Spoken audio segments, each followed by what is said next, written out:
الحمد لله رب العالمين، والصلاة والسلام على سيد الأنبياء والمرسلين وعلى آله وصحبه أجمعين. أما بعد، أعوذ بالله من الشيطان الرجيم. بسم الله الرحمن الرحيم. قل هل يستوي الذين يعلمون والذين لا يعلمون؟ صدق الله العظيم. تعلیم و تعلم، پڑھائی اور لکھائی کا شریعت میں بڑا اونچا مقام و مرتبہ ہے. پڑھائی اور لکھائی کا کام بہت ہی اہم.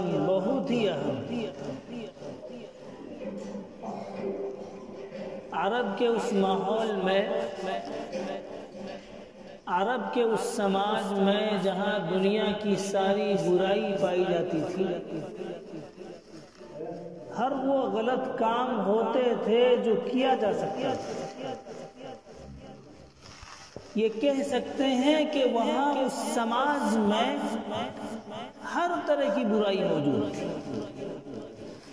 اللہ پاک نے سب سے پہلا پیغام، پہلی وحی اور پہلا میسج جو دیا وہ اقرا کا دیا. پڑھو. انسان جب پڑھتا ہے تو اس کی سمجھ بڑھ جاتی ہے. انسان جب پڑھتا ہے تو اس کے سوچنے کا انداز بدل جاتا ہے. انسان جب پڑھتا ہے تو ان کے رہنے کا، سہنے کا، کھانے کا، پینے کا، اٹھنے کا، بیٹھنے کا، ملنے کا، جلنے کا، ان کے ہر چیز میں تبدیلی آتی ہے. ان کے ہر چیز میں ایک شعور آتا ہے. وہ سمجھ پاتا ہے کہ برائی کیا ہے، اچھائی کیا ہے. وہ سمجھ پاتا ہے کہ کیا کرنا چاہیے اور کیا نہیں کرنا چاہیے. وہ یہ سمجھ پاتا ہے کہ کون سی چیز، کون سا عمل میرے لیے نقصان دہ ہے اور کون سا عمل میرے لیے فائدہ مند ہے. علم کے بغیر، تعلیم کے بغیر انسان ان باتوں کو، ان چیزوں کو نہیں سمجھ سکتا. اس لیے اللہ پاک نے پہلا پیغام، پہلی وحی جو بھیجی، یہی بھیجی کہ پڑھو. اسی طرح سے یہ بات بھی ملتی ہے، یہ بات بھی آتی ہے کہ انسان جب پڑھتا ہے تو پڑھنے کے بعد ان کی سمجھ میں، ان کے کام میں، ان کی چیزوں میں، ان کے اعمال میں نمایاں فرق نظر آتا ہے. نمایاں تبدیلی نظر آتی ہے. یہ محسوس ہوتا ہے، یہ سمجھ پاتے ہیں ہم لوگ کہ سامنے والا بندہ تعلیم یافتہ ہے، سامنے والا بندہ تربیت یافتہ ہے، سامنے والا بندہ پڑھا لکھا ہے، کسی اچھی جگہ پہ انہوں نے تعلیم پائی ہے، تربیت پائی ہے. علماء نے شریعت کی روشنی میں یہ بات لکھی ہے کہ علم کی مثال نور کی طرح، روشنی کی طرح. جیسے ایک کمرہ ہو اور اس بند کمرے میں اگر روشنی نہ ہو تو اس کمرے کی چیزیں نظر نہیں آتی. اس کمرے میں جو چیزیں ہیں وہ نقصان کی چیزیں ہیں، نفع کی چیزیں ہیں، کچھ بھی معلوم نہیں ہوتا ہے، اس لیے کہ اس کمرے میں گم اندھیرا ہے. ٹھیک اسی طرح جن کی زندگی میں علم نہیں ہوتا ہے، علم کی روشنی نہیں ہوتی ہے، نور نہیں ہوتا ہے، تو ان کی زندگی میں گھوپ اندھیرا ہوتا ہے. اور ایسا اندھیرا ہوتا ہے کہ بہت دفعہ انسان ایسا عمل کر بیٹھتا ہے، ایسا کام کر بیٹھتا ہے کہ ایک پڑھا لکھا انسان یہ سمجھتا ہے کہ انہوں نے یہ عمل کیا تو کیسے کیا، آخر اتنی بڑی غلطی کیسے کر دی.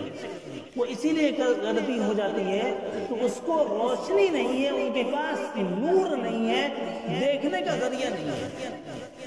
ٹھیک اسی طرح اس کمرے میں جو روشنی ہوگی وہ روشنی جتنی سی ہوگی، جتنا واٹ کا بلب لگا ہوا ہوگا اتنی ہی چیزیں صاف نظر آئے گی، اچھی نظر آئے گی۔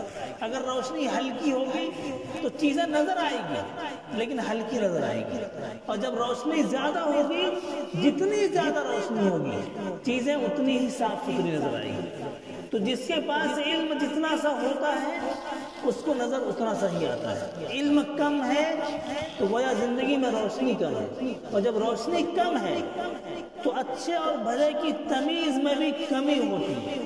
ایک زیادہ پڑھا لکھا انسان، ایک اچھا پڑھا لکھا انسان جس عمل کو اپنے علم کی روشنی میں غلط سمجھتا ہے، ایک کم پڑھا لکھا انسان اس کو صحیح سمجھتا ہے۔ وجہ اس کی یہ ہے کہ اس کے پاس روشنی کی کمی ہے، روشنی ہے لیکن کمی ہے، بلب ہے لیکن 0 واٹ کا ہے، اور دوسرے کے پاس بلب ہے وہ 100 واٹ کا ہے، وہ 200 واٹ کا ہے، وہ 500 واٹ کا ہے، تو ان کے سامنے بالکل 2 اور 2 4 کی طرح چیزیں نظر آتی ہیں۔ قرآن پاک میں بے شمار اس سلسلے کی باتیں آئی۔ جو آیت میں نے پڑھی اس آیت پاک میں اللہ نے ارشاد فرمایا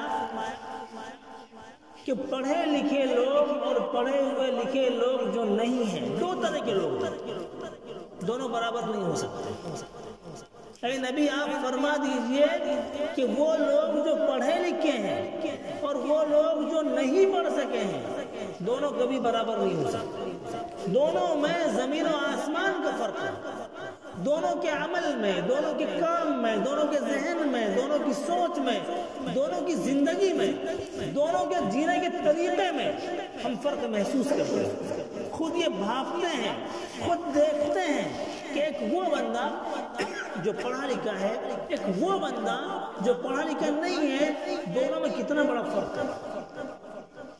اللہ پاک نے ایک دوسری جگہ ارشاد فرمایا قُلْ هَلْ يَسْتَوِي الْأَعْمَى وَالْبَصِيرُ، کہ اے نبی آپ ان سے پوچھئے کہ کیا وہ لوگ جو آنکھ والے ہیں اور وہ لوگ جو آنکھ والے نہیں ہیں دونوں برابر ہو سکتے ہیں؟ دونوں کبھی برابر نہیں ہو سکتے ہیں۔ گویا اللہ پاک نے پڑھے لکھے انسان کو آنکھ والا بتایا، اور جو پڑھے لکھے انسان نہیں ہے اس کو یہ بتایا کہ وہ آنکھ والے نہیں ہیں۔ اس طرح آنکھ والے ساری چیزوں کو دیکھتے ہیں، اپنی آنکھوں سے دیکھ سکتے ہیں، اور ایک وہ بندہ ہے جن کو اللہ پاک نے آنکھ عطا نہیں کی ہے، وہ چیزوں کو نہیں دیکھ سکتے۔ دونوں میں زمین و آسمان کا فرق ہے۔ ٹھیک اسی طرح اس بندے میں جو پڑھا لکھا ہے اور جو پڑھا لکھا نہیں ہے، یہی فرق ہے۔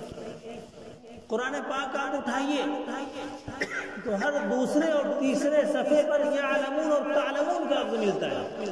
اس کا مطلب ہی یہی ہے کہ تعلیم اور تربیت، تعلیم اور تعلم، اس جملے کا تعلیم سے بہت لگاؤ ہے، بہت جوڑ ہے۔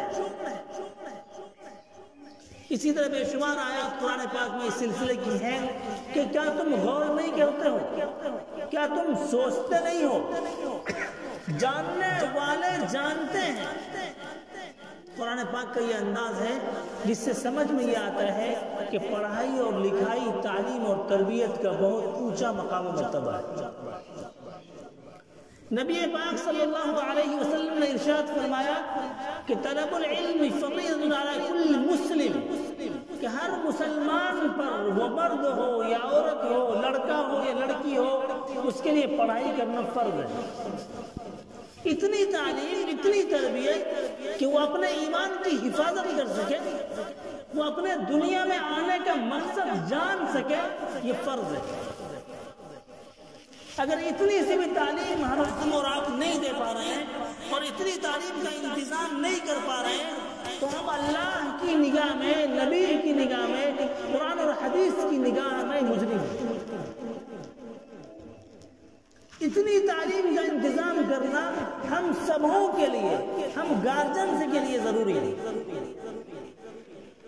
آپ پورا قرآن اٹھا لیجئے، پوری حدیث اٹھا لیجئے، پوری شریعت دیکھ لیجئے، آپ کو یہ بات مل جائے گی کہ وہ ماں باپ جو اپنے بچوں کے حسن تعلیم کا، حسن تربیت کا انتظام کریں، وہ اللہ کی نگاہ میں، شریعت کی نگاہ میں، نبی کی نگاہ میں کامیاب ہے۔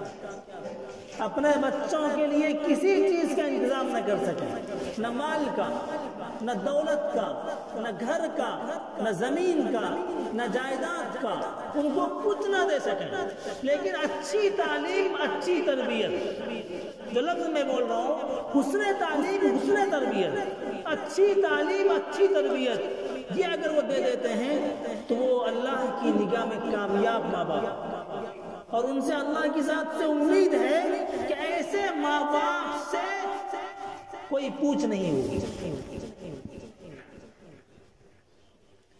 اور اگر آپ نے اپنے بچوں کے لیے ہر چیز کا نظم کیا، ان کے کھانے کا، ان کے پہننے کا، ان کے رہنے کا، ان کے مال کا، ان کی دولت کا، جائیداد کا، ہر چیز کا انتظام کیا، لیکن اس کے لیے اچھی تعلیم اور اچھی تربیت کا انتظام نہیں کیا، تو یاد رکھیے ایسے ماں باپ اللہ کی نگاہ میں ناکام ہیں، اور ایسے ماں باپ کی زبردست پوچھ ہوگی۔ میں نے ایک عالم سے ایک جملہ سنا کہ اولاد پیدا کرنا یہ فرض نہیں ہے، لیکن اس کی تربیت کرنا اور تعلیم کا انتظام کرنا فرض ہے۔ ماں باپ پر یہ ذمہ داری ہے کہ جس طرح ان کے ظاہری چیزوں کا وہ خیال رکھتے ہیں، ان کے کھانے کا، پینے کا، ہر چیز کا لحاظ کرتے ہیں، ان کی تعلیم کا، ان کی تربیت کا بھی وہ انتظام کریں۔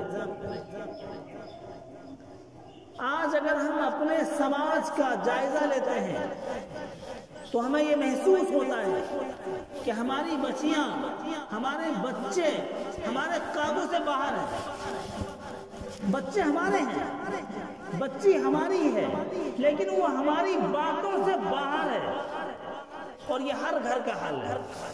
میں کسی کی طرف ہرگز اشارہ نہیں کر رہا ہوں کہ معاشرے، ہمارے سماج اور معاشرے کے ہر گھر کی کہانی ہے کہ بچہ بات نہیں مانتا، بچی بات نہیں مانتی ہے۔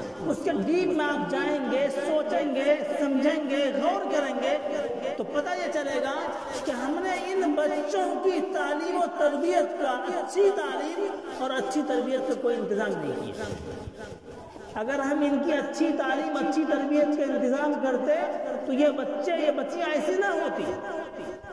میری عمر کے جو بچے ہیں، 28-30 سال کے جو بچیاں ہیں، اس میں کچھ نہ کچھ بڑوں کا لحاظ ہے، بڑوں کی تمیز ہے، بڑوں کا ادب ہے، لیکن جو 15-16 سال کے بچے ہیں، ان بچوں میں ایسی چیزیں نہیں ہیں۔ اس کی وجہ یہ ہے کہ اگر وہ بچے ذمہ دار ہیں تو اس سے کہیں زیادہ ہم سماج کے بڑے لوگ، گارسنس لوگ، جینیس لوگ، جب اپنے آپ کو سمجھدار سمجھتے ہیں، پڑھا لکھا سمجھتے ہیں، معاشرے میں تہذیب یافتہ سمجھتے ہیں اور ہیں بھی، انہوں نے ان کی تعلیم کا، ان کی تربیت کا انتظام نہیں کیا۔ آپ قرآن و حدیث کی روشنی میں یہ بات سمجھ میں آتی ہے کہ حسن تعلیم، حسن تربیت کا انتظام کیا جائے۔ اچھی تعلیم کا مطلب یہ ہے، ایک مطلب تو یہ ہے کہ ان کو دین کی بنیادی چیزیں ضرور آنی چاہیے۔ مکتب میں بھیجنا پڑے مکتب میں بھیجیے، مدرسے میں بھیجنا پڑے مدرسے میں بھیجیے، یا ایسے اسکول کا انتخاب کیجیے، ایسے اسکول میں ڈالیے جہاں پر نرسری سے ہی دین کی تعلیم کا نظام ہو۔ ایک مطلب تو یہ ہوتا ہے۔ اچھی تعلیم کا ایک مطلب یہ ہے کہ ہمارے ہر بچے کو، ہر بچی کو دین کی تعلیم آنی چاہیے، اتنی سی تعلیم جس سے وہ مسلمان رہ سکے، اپنی زندگی مسلمان کے طرز پر گزار سکے۔ اور اچھی تعلیم کا دوسرا مطلب یہ ہے کہ ان کو اعلیٰ تعلیم دلوائیے، مکمل حافظ بنائیے، مکمل عالم بنائیے، مکمل مفتی بنائیے، مکمل ڈاکٹر بنائیے، مکمل انجینئر بنائیے، مکمل ٹیکنیشین بنائیے۔ جو تعلیم آپ دیں، شریعت نے ہر اس تعلیم کی اجازت دی ہے جو سماج کے لیے، معاشرے کے لیے، دنیا کے لیے یا آخرت کے لیے فائدہ مند ہو۔ تو جتنی میں بہت اہم بات آپ کو بتا رہا ہوں کہ تعلیم کے تعلق سے جو شکل آپ اپنائیں، جس شکل پہ آپ جائیں، جو بھی پڑھیں ان کو مکمل پڑھیں۔ یہ بہت لمبا موضوع ہے، محنت کرنی پڑے محنت کیجیے، قربانی دینی پڑے قربانی دیجیے، کچھ اور کرنا پڑے وہ کیجیے، لیکن اپنے بچوں کو اعلیٰ تعلیم، اچھی تعلیم، معیاری تعلیم دلوائیے. ان کے پڑھنے کا نظام جو بنائیے وہ ایسی جگہ پہ بنائیے جہاں پر اچھی تعلیم کے ساتھ اچھی تربیت کا انتظام ہو. یاد رکھیے بچوں کی تعلیم کا وقت دوبارہ لوٹ کے نہیں آتا. جب بچہ ایک دفعہ 15 سال سے اوپر کا ہو جائے گا تو دوبارہ اس کی عمر واپس نہیں آنے والی. تو جس طرح ہم کہیں جاتے ہیں بازار میں کچھ خریدنے کے لیے تو ایک دکان سے دوسرے دکان پہ جاتے ہیں، دوسرے سے تیسرے پہ جاتے ہیں. یا کوئی اچھی چیز خریدنی ہوتی ہے تو ہم مشورہ کرتے ہیں، رائے لیتے ہیں، جاننے والے کے پاس جاتے ہیں، پوچھتے ہیں. تو میں گارجن سے، آپ لوگوں سے یہ اپیل کرتا ہوں، یہ درخواست کرتا ہوں کہ اگر آپ کسی مدرسے میں بچے کو دے رہے ہیں تو جاننے والے سے پوچھ لیجیے کہ وہاں ڈالا جائے یا نہیں. کسی مکتب میں دے رہے ہیں تو جو پڑھے لکھے لوگ ہیں ان سے مشورہ کیجیے. کسی اسکول میں آپ دے رہے ہیں تو مشورہ کیجیے کہ وہاں کی تعلیم اچھی ہے یا نہیں، وہاں کی تربیت اچھی ہے یا نہیں. اگر کسی سامان کا نقصان ہو جائے تو ہم وہ سامان دوبارہ لے سکتے ہیں، خرید سکتے ہیں، بدل سکتے ہیں. لیکن بچوں کی اچھی تعلیم کا، اچھی تربیت کا اگر نقصان ایک دفعہ ہو گیا تو زندگی میں اس کو بدلا نہیں جا سکتا. آپ کی محنت بھی گئی، آپ کا وقت بھی گیا، آپ کے پیسے بھی گئے، بچے کی عمر بھی نکل گئی. اور ہمارے سماج میں ایسی مثالیں 50 ہیں. بی ایڈ کر کے گھوم رہے ہیں، ڈی ایل ایڈ کر کے گھوم رہے ہیں، بی ٹی کر کے گھوم رہے ہیں. کر رہے ہیں کیا؟ جملہ سخت ہو جائے گا، بولوں گا نہیں. کر رہے ہیں کیا؟ کچھ نہیں. ایسا ہے کہ نہیں؟ سماج میں ایسے لوگ ہیں کہ نہیں؟ جس بندے نے 20 سال پڑھا اور کر رہے ہیں کیا؟ کچھ نہیں. تو اس طرح کام نہیں چلتا ہے. کام اس طرح چلے گا کہ آپ اچھے اسکولوں کا انتخاب کیجئے، اچھی تعلیم گاہوں کا انتخاب کیجئے، اچھے مکتبوں کا انتخاب کیجئے جہاں کی تعلیم اچھی ہو، جہاں کی تربیت اچھی ہو. اپنے بچے کو وہاں ڈالیں. یہ وقت اگر نکل گیا ایک دفعہ ہاتھ سے، جو بنیاد پڑتی ہے مسجد آپ نے بنائی، اگر مسجد کی بنیاد ٹیڑھی ہوتی تو اوپر جا کے وہ سیدھی کبھی نہیں ہو سکتی. تو یہ بچوں کی بنیاد ہے. 13 سال 14 سال 15 سال 16 سال کے ٹین ایجرز جو بچے ہوتے ہیں وہ ان کی شخصیت کی بنیاد ہے. ان ٹین ایجرز کی عمر میں یہ بچے جس طرف چلے جائیں، جس رخ پہ چلے جائیں، اگر اچھے بن گئے تو وہ مرتے دم تک اچھے رہیں گے، اور خراب بن گئے تو وہ مرتے دم تک ہی خراب رہیں گے. اس لیے ضرورت اس بات کی ہے کہ ہم اچھے لوگوں سے مشورہ کر کے اپنے بچوں کی اچھی تعلیم کا، اچھی تربیت کا انتظام کریں گے. انتظام انشاءاللہ. دعا کیجیے اللہ پاک ہم سبوں کو ان باتوں پر عمل کی